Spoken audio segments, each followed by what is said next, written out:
En 2017, M. Badiek a agressé dans son bureau une de ses collaboratrices. Vous parlez d'une tentative de viol? Effectivement. Le conseiller spécial du président de la République Oui.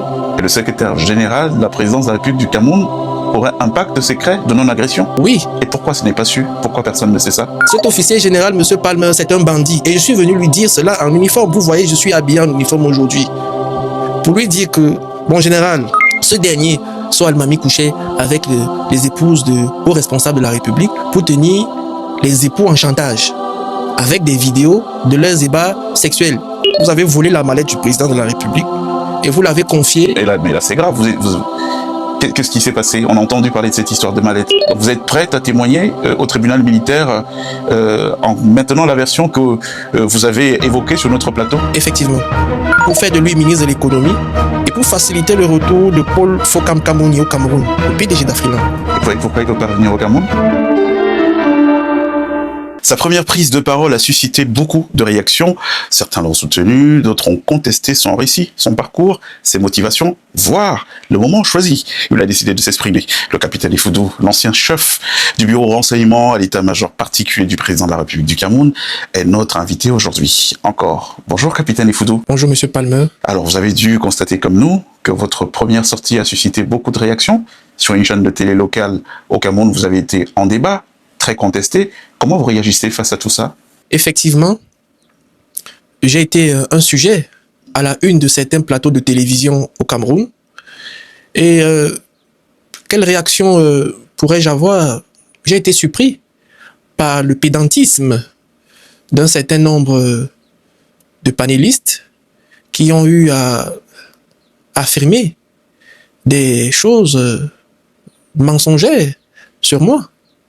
Et quand vous dites choses mensongères, vous pensez à quoi, par exemple? Certains ont prétendu même me connaître ma famille. J'ai même entendu que je serais le fils d'un colonel retraité au Cameroun. C'est pas le cas? C'est pas le cas. Mon papa a été un cadre de la défunte Cameroun Airlines pendant des années. Et donc, n'a rien à voir avec le monde militaire. Donc, il faut bien rectifier les choses. Il faudrait que des gens s'accordent sur mon nom. Parce que je vois ci et là, mon nom, d'autres m'appellent Daniel, d'autres m'appellent Donald, certains autres Romuald. Non, mon nom c'est Ifoudou, Aoussi, Kenneth, Ronald. J'ai entendu un certain nombre de choses, des professeurs d'université également, dans des mensonges. Vous voyez, ça fait pas sérieux dans un pays où même des profs d'université arrivent dans des plateaux de télévision, sur des plateaux de télévision et affirment des choses vraiment avec une certaine assurance alors que c'est du mensonge. Puisqu'on est sur ce chapitre, le chapitre des choses dites qui sont pas forcément vraies, hein, nous vous mettons à l'aise, vous avez toute l'attitude pour répondre à tout ce que vous considérez comme contre-vérité qu'on a pu entendre donc c'est cette semaine après votre première prise de parole. Également, je voudrais continuer avec les prises de parole qu'il y a eu sur cette chaîne de télévision qui manifestement était une émission à charge contre moi. Au point où un panéliste, notamment le colonel à la retraite Didier Badiek, a dit pendant sa prise de parole que pourquoi s'en prendre à lui alors qu'il n'est qu'un capitaine. D'accord. Je voudrais déjà rappeler à M. Badiek qu'il a un fils qui est capitaine de gendarmerie. Premièrement. Deuxièmement, je voudrais lui dire que de ce qui ressort de ses propos, ça veut dire que les capitaines ne sont pas des gens qui ont voix au chapitre. Et que par conséquent, les lieutenants, les sous-lieutenants et tous les sous-officiers ne sont que des vermines qu'on peut écraser. Donc vous pensez que dans son propos, il y avait une pointe de mépris? Effectivement, et ce qui aussi subordonne que l'armée ne se résume qu'aux officiers supérieurs. C'est cela. Et puis, parlons même du colonel Badiek à la retraite. Monsieur le colonel Badiek, vous voulez vraiment que nous sortons les cadavres des placards? Bon, vu que vous semblez connaître beaucoup de choses, je voudrais vous rafraîchir la mémoire au cours de votre passage au ministère de la Défense comme chef de la division de la communication du ministère de la Défense. Vous vous êtes montré comme quelqu'un aux mœurs légères. N'oubliez pas que au cours de vos responsabilités, vous n'étiez qu'un prédateur sexuel. Ah oui, c'est assez grave. Oui. Il y a un fait documenté. En 2017, il y a un fait documenté selon lequel M. Badiek a agressé dans son bureau une de ses collaboratrices qui, pendant qu'elle se défendait dans ce bureau, a eu à déchirer son uniforme. Vous parlez d'une tentative de viol? Effectivement, c'est un fait documenté. Et l'intéressée, la dame en question, a eu à porter plainte contre le ministère de la Défense. Donc, voyez-vous, ce n'est pas ce monsieur qui pourrait me donner les leçons. Monsieur Badiek, je n'ai pas de leçons à recevoir de vous. Je n'ai pas de leçons à recevoir de quelqu'un qui agresse des femmes. Parce que dites-vous bien que l'humanité commence avec les femmes. Capitaine Effoudou, Jeune Afrique et plusieurs presses locales vous ont mis à l'index au travers d'articles au vitriol. Pourquoi, à votre avis, suscitez-vous autant d'animosité? Il faut dire que M. Palmer... Vous avez vu ces articles? Oui, effectivement, je les ai lus. Et il faut dire que tout cela concourt au mensonge. Le b.a.-ba de votre métier, je pense que c'est l'investigation, c'est la recherche. C'est la recherche et la possibilité du contradictoire. Avant de mettre sous presse, il y a un ensemble d'investigations que vous faites. Quelles sont les contre-vérités qui sont, à votre avis, par exemple, dites dans Jeune Afrique? Il a été dit dans Jeune Afrique qu'il y a un mandat d'arrêt contre moi. Comment y a-t-il un mandat d'arrêt contre moi, M. Palmer, alors que je n'ai jamais reçu une plainte de qui que ce soit? Dans la hiérarchie des procédures, il y a une plainte, non-présentation de l'individu convoqué, et ensuite émission d'un mandat d'arrêt. Effectivement. Et donc vous ne reconnaissez pas une affaire, une plainte à laquelle vous n'avez pas dérogé qui pourrait valoir ce mandat d'arrêt dont il parle? Vous pensez à votre avis que c'est complètement fantasmé, tout ce qui a été écrit? M. Palmer, ces feuilles de chou disent que j'ai un mandat d'arrêt. Je n'ai jamais reçu de plainte. Et puis, comme contre-vérité, il est dit un certain nombre de choses concernant des affaires que j'ai déjà évoquées sur votre plateau. Et donc, je m'attendais à ce que, jusqu'à présent, qu'il y ait des démentis. Je voudrais dire qu'il y a un ordre dans les procédures judiciaires. Il faut d'abord qu'il y ait une plainte, après une convocation. Et le fait de ne pas se présenter à la convocation ouvre la voie à justement un avis de recherche, puis un mandat d'arrêt. Et donc, en ce qui me concerne, je n'ai jamais eu connaissance d'une plainte, je n'ai jamais eu connaissance d'une convocation, je n'ai jamais eu connaissance d'un avis de recherche y afférent, et je n'ai jamais eu connaissance de ce mandat d'arrêt. Donc, de quoi parle-t-on? C'est complètement fantasmé pour vous? C'est totalement fantasmé. Quelle autre contre-vérité souhaitez-vous soulever dans le cadre de ces différents articles? Je vous le dis parce que cet entretien doit être pédagogique. Beaucoup de choses sont dites ci et là. Il est important pour les téléspectateurs qui suivent le masterclass d'être bien situés. Et là, nous avons la voix la mieux autorisée. Il n'y a pas quelqu'un mieux que vous pour parler de votre histoire. Donc, on va en profiter pour tordre le cou à toutes les autres idées reçues qu'on a pu entendre ici et là. Donc, je vous mets à l'aise, Capitaine Effoudou. Quelle autre contre-vérité vous avez entendue et auquel vous avez envie de répondre? Il y a des contre-vérités concernant le dossier relatif à M. Padiaman, que je voudrais évoquer plus tard au cours de cette émission, parce que je voudrais présenter à vos téléspectateurs toutes les incohérences des choses qui ont été dites sur moi. Le fait d'émettre des doutes sur ma carrière en elle-même. Justement, vous faites bien de nous faire ce joli pied de nez, Capitaine Effoudou. Beaucoup ont ergoté sur la précocité, d'après eux, de votre parcours. Quel a été votre cheminement dans les institutions camerounaises? Alors, M. Palmer, concernant ma carrière, il y a une véritable traçabilité. Sortant de l'école militaire interarmée, j'ai commencé ma carrière sur le terrain en poste avancé, dans le sud-ouest, sur le théâtre d'opération. D'ailleurs, j'en souffre aujourd'hui dans ma chair. Ça veut dire quoi, vous en souffrez dans votre chair? J'ai été blessé. Vous avez été blessé par balle? Tout à fait. Pendant que vous étiez en poste avancé? Tout à fait.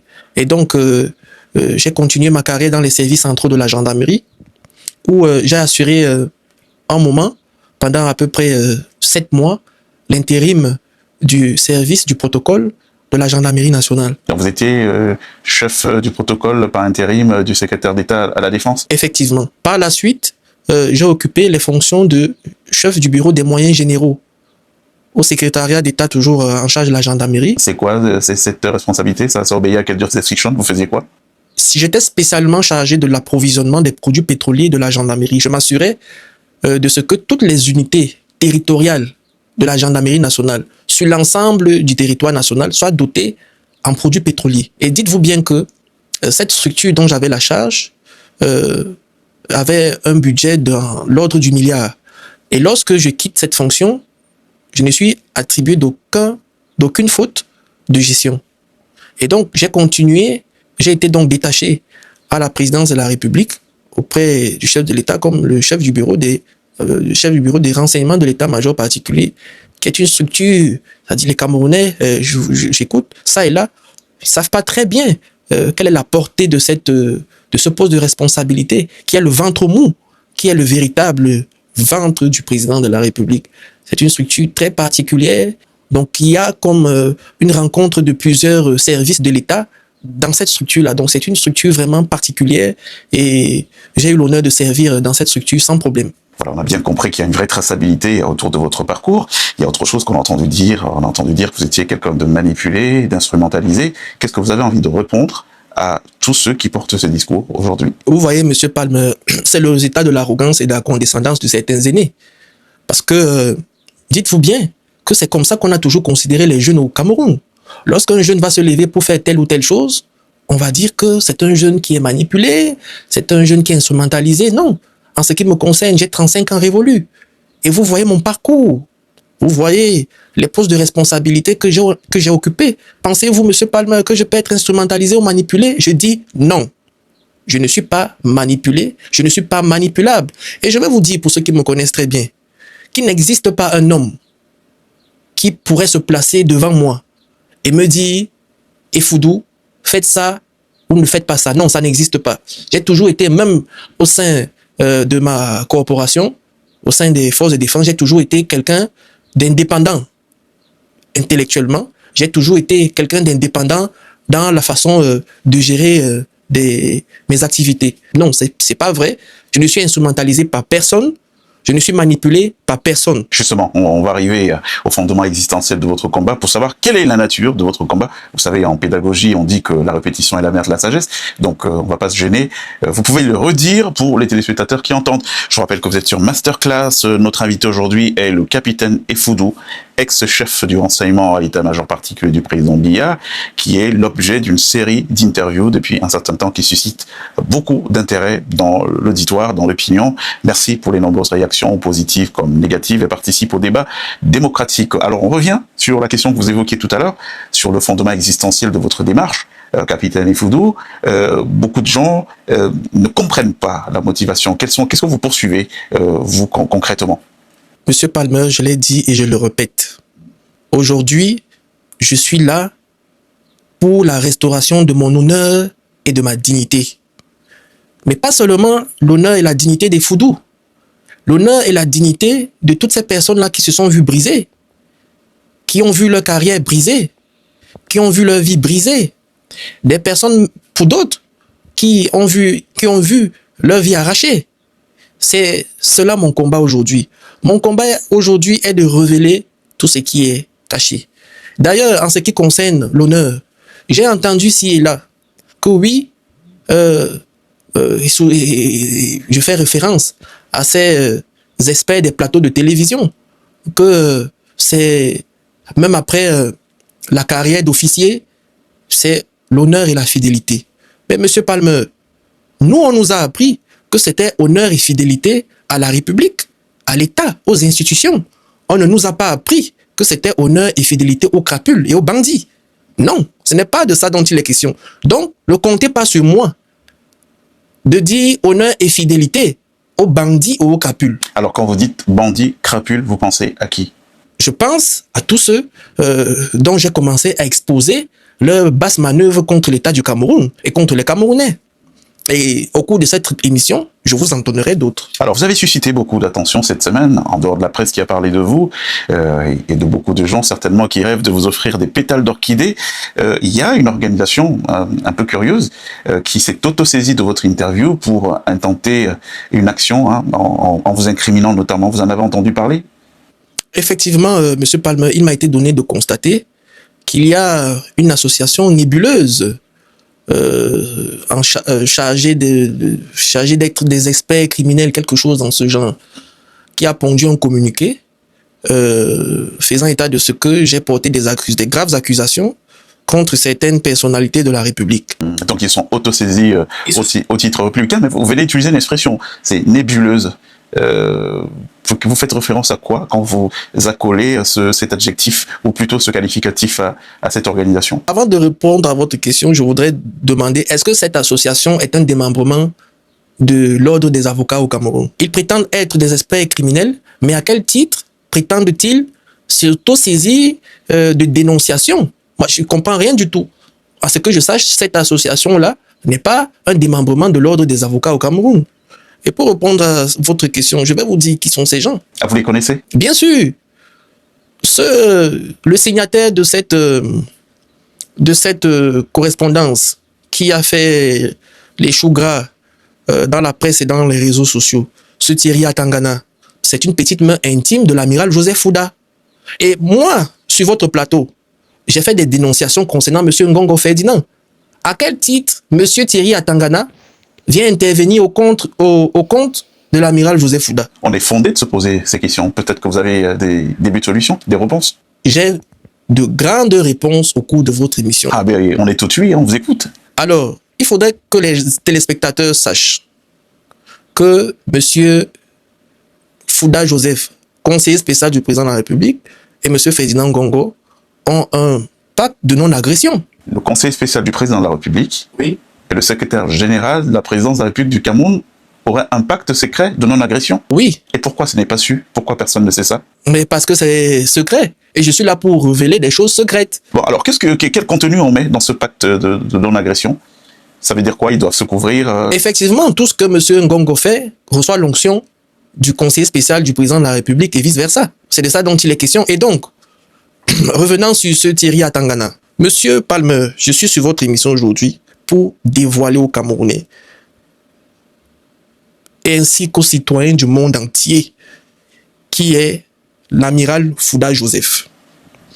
Je suis sur votre plateau aujourd'hui pour dire que cet officier général est une crapule. Non, mais c'est grave ce que vous dites. Cet officier général, M. Palmer, c'est un bandit. Et je suis venu lui dire cela en uniforme. Vous voyez, je suis habillé en uniforme aujourd'hui. Pour lui dire que, mon général, la peur du gendarme est le début de la sagesse. Je suis habillé en uniforme comme ça parce que bientôt vous verrez des gendarmes comme ça, habillés comme ça, pour vous auditionner de tout ce que vous avez fait comme gaffe, de tout ce que vous avez fait comme escroquerie, de toute votre rapinerie. Que lui reprochez-vous particulièrement pour que les téléspectateurs qui regardent, qui comprennent très bien et tout, et que personne ne soit dans le flou? L'amiral Fouda Joseph est un caillou dans la chaussure du président Paul Biya depuis 33 ans. Et je vais vous expliquer pourquoi. L'une des contre-vérités que les gens distillent contre moi depuis le début de ma prise de parole concerne ma révocation. Je vais vous dire que, et je vais leur révéler que à ces gens, que j'étais au courant de leur manœuvre, mais je les ai laissés faire jusqu'au bout. Et aujourd'hui, je vais présenter au monde entier, je vais présenter à Monsieur le Président de la République, aux hauts magistrats de la Chambre administrative de la Cour suprême, à tous les juristes, un ensemble d'incohérences. Monsieur Palmer, avant le début de cette émission, je vous ai remis des documents. Oui, que nous allons partager là, à l'instant, aux téléspectateurs qui nous regardent, pour que j'ai entendu beaucoup de gens parler de preuves, même si c'est pas le sujet. Bon, on en reparlera peut-être, mais on présente quand même ces documents. Est-ce que vous pouvez les commenter? Alors, le premier document est un décret de révocation de personnel officier des forces de défense. Ce décret a été signé le 25 juin 2026 par le président de la République. Vous allez voir mon nom.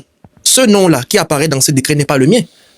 Ce n'est pas comme ça que je suis entré dans l'armée. Je ne suis pas entré dans l'armée avec ce nom.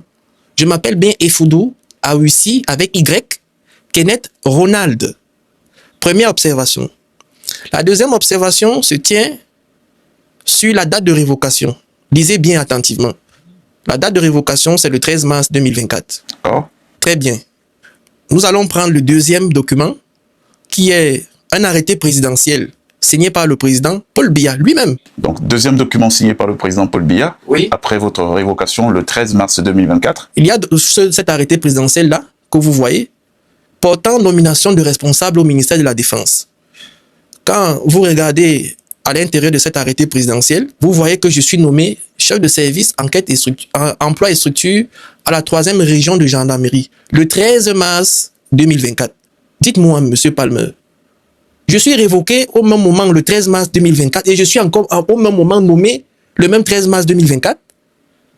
Voici le travail que Fouda Joseph et Ferdinand Ngongo font auprès du président de la République. Donc on a fait endosser au président de la République 2 décrets contradictoires. 2 décrets contradictoires. Et le même jour. Et le même jour. Nous allons même plus loin.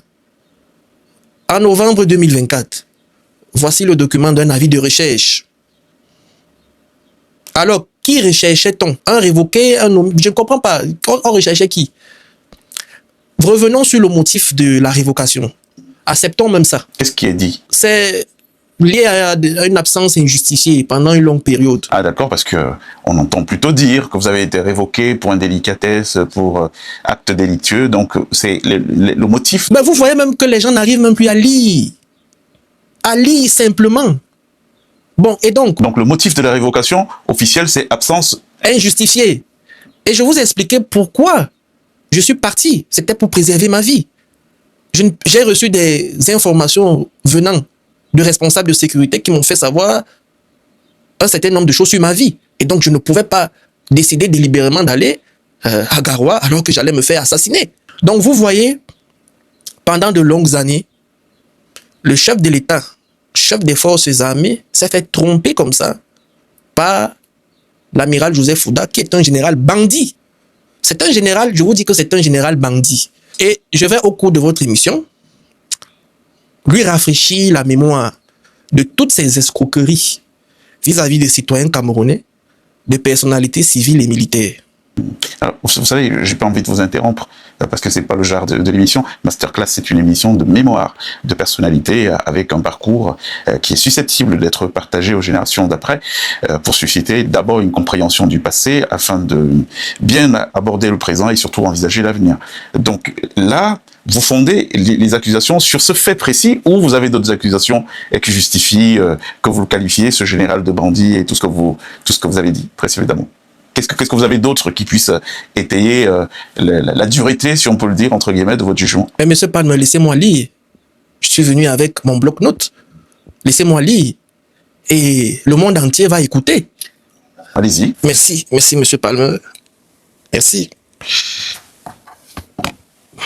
Donc là, c'est l'homme de renseignement avec la prise de notes pour être le plus précis. J'ai gardé ce bloc-notes depuis des années. Pendant que vous feuilletez, ça m'entraîne à vous poser d'autres questions. On a entendu des gens dire, oui, le capitaine Effoudou énonce un certain nombre de grands principes, certaines informations qui sont pas du tout prouvées. Qu'est-ce que vous avez envie de répondre à ça? Avant de lire la liste des personnes escroquées par l'amiral Joseph Fouda, je voudrais répondre à ceux-là. Que j'ai été responsable de renseignement à la présidence de la République et leur rappeler tout simplement que l'administration écrite, ce ne sont pas des chuchotements à l'oreille du président. Non, c'est des documents bien fournis. C'est des documents classés et classifiés du secret. Et donc, il serait irresponsable pour moi de venir présenter des documents classifiés secrets sur votre plateau de télévision. Surtout qu'on peut compléter en disant que si on veut respecter le code de déontologie, vous avez entendu des gens la ramener sur ce couplet, il est prévu, quand il y a des informations qui sont données dans le cadre d'un plateau, que si elles sont contestées, qu'il y a un droit de réponse qui soit exercé. Si la personne, le sujet ne souhaite pas exercer le droit de réponse, une plainte en diffamation qui va donc donner au juge la possibilité de demander l'examen de preuves. Et voilà. Donc, juste pour que les gens comprennent très bien la pratique. Justement, pourquoi? Qu'est-ce qui peut justifier ça? On revient à vos notes que vous avez prises. C'est pas une façon de vous empêcher de les donner. Qu'est-ce qui peut justifier? Je vois que j'ai l'impression que vous ne voulez pas que je lise ça. Allez-y sur les notes alors. Et avant de commencer à lire ces notes, je voudrais dire également que d'autres responsables de renseignement dans le monde entier, vous avez votre confrère Guillaume Play, qui a une émission comme la vôtre, Légende, où des responsables, de hauts responsables du monde du renseignement, comme du Mossad, des anciens responsables du Mossad, viennent témoigner. Des responsables de la DGSE, ici en France, qui témoignent. Alain Juet, notamment. Effectivement, ils disent un certain nombre d'informations. Je ne les ai jamais vus venir avec des documents pour les présenter à ces antennes. Surtout que dans votre cas, certains documents sont classifiés. Effectivement. Secret défense, donc il n'y a qu'un juge. Et pour revenir à l'essence de votre émission, on parle bien des mémoires du capitaine Effoudou. Et donc je suis là pour édifier les Camerounais.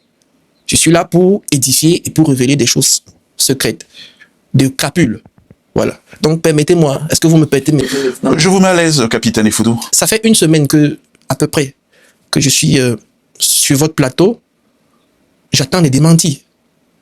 Je fais des déclarations sur votre plateau en citant des personnalités, des personnes, même des administrations. J'attends les démentis. C'est ce que moi j'attends. Et a fortiori, j'attends des plaintes pour aller me présenter devant un juge. J'attends. Bien. Monsieur Fouda Joseph, vous avez pris chez monsieur Samen Patrice, maire de Konsamba 2e, 1 milliard 400 millions de francs CFA pour des agréments concernant des permis miniers et des agréments concernant les stations de service de carburant et les importations. Alors, c'est un argent qui est donné pourquoi? Pour la corruption, tout simplement. Monsieur Guillaume Badkam. Et est-ce que ce monsieur que vous citez a reçu en contrepartie... Mais j'attends que monsieur Samen fasse une sortie et je veux lui sortir les preuves. Et j'attends également que l'amiral Fouda se manifeste pour que nous allions au tribunal. Monsieur Guillaume Badkam, qui est député à l'Assemblée nationale, qui est propriétaire des hôtels United à Yaoundé et des stations d'essence Green Oil, qui a versé 700 millions de francs CFA pour le paiement de factures, donc des facilitations au MINFI, au ministère des Finances. Alors ça veut dire quoi? Ça veut dire que cet opérateur économique, dans le cadre de la dette intérieure, avait des factures en souffrance, oui, au ministère des Finances. De 7 milliards de francs CFA. Et donc, il aurait versé 700 millions. Donc, à peu près 10%. À l'amiral Fouda, oui, afin que ce dernier intercède auprès du ministre des Finances, pour que ces factures soient payées, c'est ça? Effectivement. Et je voudrais dire que cette opération d'escroquerie-là a été facilitée par une autre députée de l'Assemblée nationale, une dame, au nom de Mariam Gouni. Quel est le rôle de cette dame? Elle a amené M. Badkam chez l'amiral. Ah d'accord, donc elle a fait l'entremetteuse. Tout à fait, oui. Et j'attends qu'il vienne démentir. Parce que les preuves, je me ferai le plaisir de faire publier cette fois-ci des preuves dans les réseaux sociaux. Des enregistrements audio et vidéo. D'accord, on poursuit. Monsieur Jean Gakam, le fameux Jean Gakam. L'amiral Fouda a pris 3 millions d'euros. 3 millions d'euros. Donc à peu près 2 milliards de francs CFA. Effectivement. Et là, je prends à témoin le colonel Mbanku Emile, colonel à la retraite Mbanku Emile, je le prends à témoin, qui avait auditionné ces derniers-là, ce Jean Gakam. Et je prends à témoin le substitut du procureur des ECA, M. Mbarga. Quel est leur rôle? M. Mbarga, il est... Vous allez comprendre plus tard. Donc, l'amiral Fouda a pris 3 millions d'euros chez M. Gakam pour faire de lui ministre de l'économie. Jean Gakam, qui était dans le top management de la banque Afriland. Effectivement. Pour faire de lui ministre de l'économie et pour faciliter le retour de Paul Fokam Kamouni au Cameroun, le PDG d'Afriland. Et pourquoi il ne peut pas revenir au Cameroun? Il était soupçonné de financement d'un opposant au régime de Yaoundé. Il est en disgrâce avec l'État du Cameroun, Paul Fokam Kamouni? De toute façon, il n'est pas au Cameroun depuis 2018. Et ça a été fait ou pas, cette facilitation? Monsieur Ngakam n'est pas ministre de l'économie, à ce que je sache. Ah d'accord, donc il n'y a pas eu de contrepartie. Il n'y a pas de contrepartie. Au paiement de cette prestation. Non. L'amiral Joseph Fouda, cet officier général bandit, a pris 200 millions chez un directeur général d'une grande structure énergétique pour le faire nommer ministre. Monsieur Fouda Joseph a pris 3 milliards de francs CFA chez monsieur Jean-Sylvain Vondo, directeur de la programmation Minepat, pour éteindre les affaires concernant les enquêtes ouvertes sur la gestion des chapitres 94, 65 et 57. Il faisait l'objet de poursuites. Il fait l'objet. Il fait l'objet de Il fait l'objet. D'accord. Donc, l'amiral Fouda Joseph a payé en numéraire et en marché public. Également, j'ai les preuves audio et vidéo et les copies des marchés qui avaient été attribuées. J'attends cette petite main intime, cet incoordonné farfelu appelé Thierry Atangana pour venir démentir. Et là, je dis bien que le monde entier fera très bien. Moi, j'attends. Moi, j'ai même envie d'aller au tribunal. Justement, vous avez évoqué le cas Martinez-Ogo. On fait juste cette petite virgule avant de revenir sur l'entretien. Vous avez évoqué le cas Martinez-Ogo. Est-ce que vous serez prête à témoigner devant un tribunal pour affirmer mordicus ce que vous nous avez dit sur notre plateau? Je reste à la disposition de la justice camerounaise. Donc vous êtes prête à témoigner au tribunal militaire en maintenant la version que vous avez évoquée sur notre plateau? Bien sûr. Celle qui inculperait Ferdinand Ngongo? Bien sûr, et d'ailleurs, je reviendrai sur le cas, sur la participation également de l'amiral Joseph Fouda dans cette affaire. Quel rôle il aurait joué dans cette affaire? Permettez-moi de finir. D'accord, allez-y. L'amiral Fouda Joseph également s'est servi de son beau-fils, un certain Sow Almami, de nationalité guinéenne de père et sénégalais de mère, le mari de sa nièce, dénommé Korotiang Valérie. Ce dernier, Sow Almami, couchait avec les épouses de hauts responsables de la République pour tenir les époux en chantage, avec des vidéos de leurs ébats sexuels. On est dans un film. Je vous dis, je ne voudrais pas citer ces personnalités pour ne pas les embarrasser. Donc, il séduisait de manière intentionnelle des femmes et les amener dans des lieux qui étaient prédisposés en caméra, cachés pour détenir des preuves de ces ébats avec ces femmes et de tenir les maris au chantage. Ça se passe comme ça au Cameroun? Ah, laissez-moi terminer, monsieur Palmer. Et c'était à l'instigation du général? Oui. Ah, c'était sous sa commande. C'est sous sa commande. En 2008, je voudrais vous rafraîchir la mémoire, mon général. Vous avez volé la mallette du président de la République et vous l'avez confiée. Mais là, c'est grave. Qu'est-ce qui s'est passé? On a entendu parler de cette histoire de mallette. Alors, le président de la République s'est rendu compte de la disparition d'une de ses mallettes à New York, aux États-Unis. C'était en quelle année? À New York, en 2008. En novembre, par là, aux États-Unis. Et donc, c'est l'amiral Fouda Joseph qui a volé la mallette du président et l'avait confiée au lieutenant Emmanuel Luc de la garder dans sa chambre.